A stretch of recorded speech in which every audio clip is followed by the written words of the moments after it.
Those dollars for you. So help us help these other folks. And I'd love to, at this point now, bring in our next live in-studio guest. It's my honor to introduce Clement Kigugu, the Executive Director of Overcomers Refugee Services out of Concord, providing newly resettled refugees with the support services and cultural orientation necessary to become fully integrated and contributing members of our community. Clement, thank you so much for being here. Well, gotta give you mad props on the shoes. You have the best shoes I've ever seen. But talk to me a little bit about these services and helping these refugee families coming to New Hampshire from multiple different countries and the kind of help that they need. What services do you provide? So our organization is called Overcomers Refugee Services, as you said.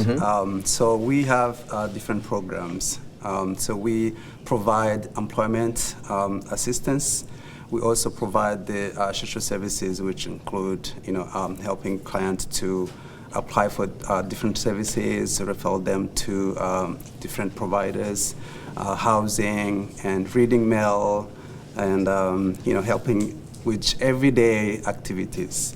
For the cultural orientation, it's really ongoing activity. So most of the people knows they're refugees, so they have been in refugee camp for 15, 20 years, even more than that. Wow. Which is really, so when they came here to US, it's a big transition. So it's really a brand new, system. Right. So we need to educate them every single day.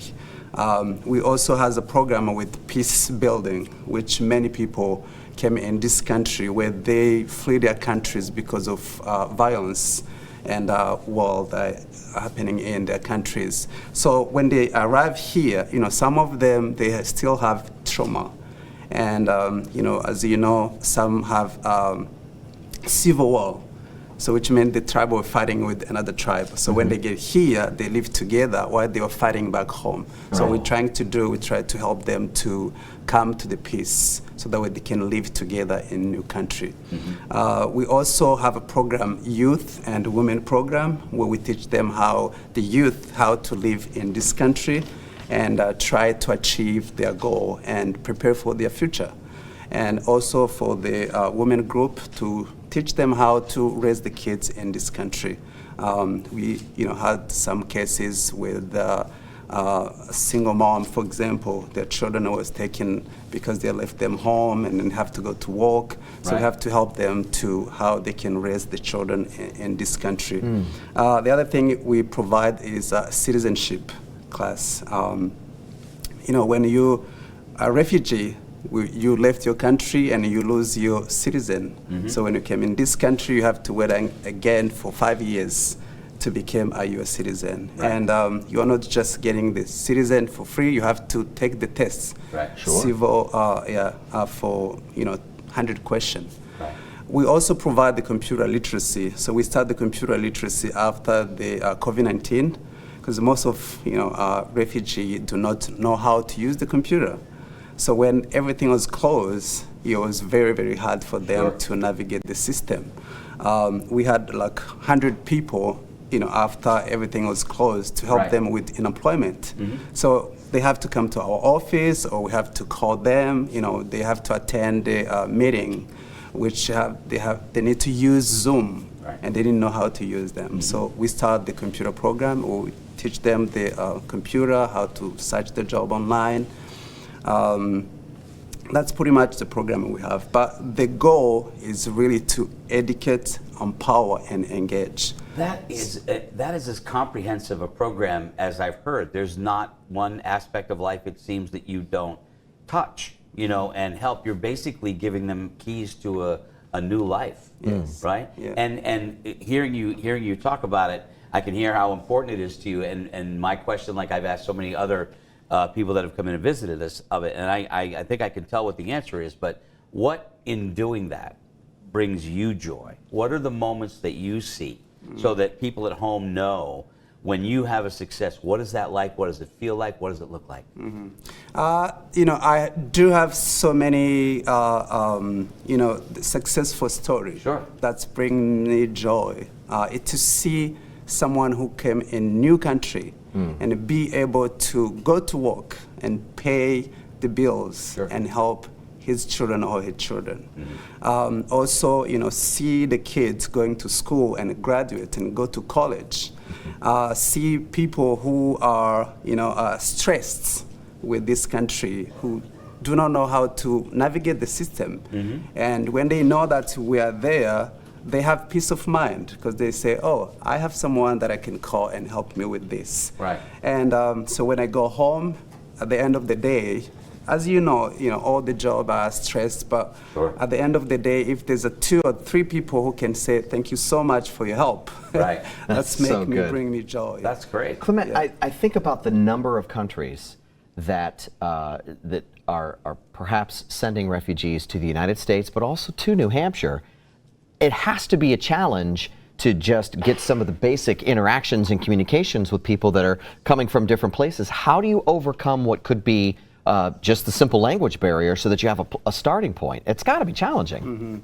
So I personally speak 5 languages plus English. Well, there you go. So 5 languages. That's huge humbling. help. That's very impressive. And we do have staff from Bhutan, Nepal, who speak Nepali. Okay. I do have another caseworker from Congo who also speak different languages. Wow. So now we're really trying to see if we can hire somebody from Afghan community to cover all those languages. Right. But most of the language from the refugee from Africa, I really cover because I speak different languages. Sure. I love that. For people that may not be very exposed to these communities in New Hampshire, from your perspective, once these families are settled, once they have gotten over some of the challenges of language and you've got them set, what contributions are these families making here to New Hampshire?